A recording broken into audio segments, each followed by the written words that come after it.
How are we doing? Right, front axle. It's all built up and back in. It all went together pretty straightforward.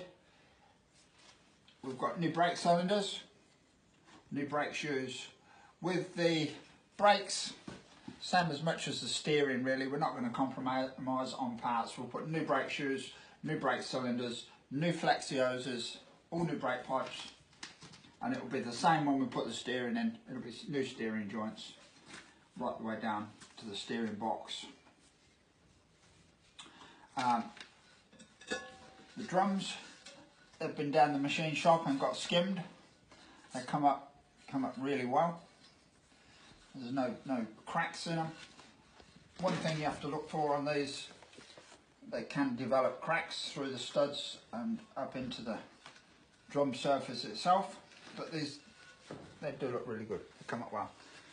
But when you fit in these, it's always good to make sure that the shoes are all located in the cylinders properly on the adjusters, and also there's some adjusting bolts in the back plate itself that are located just behind there that you can adjust to keep the actual shoe parallel to the drum surface itself. If they're not adjusted properly, you'll find that your drum won't slide on properly. It'll be either tight to get on initially, or it'll start to go on and it'll be tight on that last little bit. So what we need to do, it's got 3 locating bolts, them little tapered bolts. We line them up with these, and then in theory, if it slides on like that, we're all good. If we're going to have to use a hammer to put it on, there's something not quite right. And these little grub screws, they're what are used to hold, just to hold the drum in place. It's always a good idea to use some copper grease on them when you refit them, and there's no point in over tightening them. All they're there for is to locate the drum on the hub until you get the wheel on. Once the wheel's on, they're not going to go anywhere anyway, even if they come loose. So that one started in there. They'll go all in later on. While we're on this front axle, 3 of them U-bolts are the same. There's one of the U-bolts that goes on that other side. It's actually slightly different shaped. You can get it on if you force it on in the wrong place, but it does sit on the inside of that right hand side of the axle, and it's slightly different shape on the top. Once they're all located in, the shock absorber mounting plates fit on the bottom. Got new shockers on with new bushes. I've kept that idea of the split pin.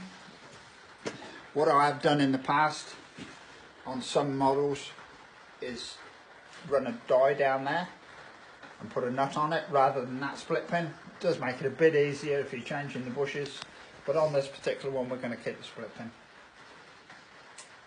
Another point that's worth noting at this stage, when you fit all these shackle bolts, leave them loose for the simple reason we leave them loose until all the weight of the vehicle is on the floor, and what that does, it allows the bush to turn in the shackle. So in effect, when you actually come to tighten all the bolts up, it's not already preloaded up on the rubber, otherwise they're not going to last for long. So the weight needs to come on them shackles, the bushes will turn and find their own position, the bolts will get locked up, and then you should have no problems with them. Now, what I will show you what we're going to do next week, well, while we're at this stage, these are the parts for the other side, new shoes, the springs are cleaned up, they're as good as gold. We've got new cylinders to go on, they're the old ones that I should just need to rub the nuts off of them. The drum for the other side, which has all been skimmed out, no cracks in there, that's as good as gold. these are the backing plate. Brake pipes. There's a little bit of corrosion on them. It's not worth cleaning them up and using them again. We'll just make new ones. Right. Now, that'll all be back together by next weekend. And then I should get time in between now and then. We've got all new ball joints for the steering. 3 right hand and 3 left hand thread.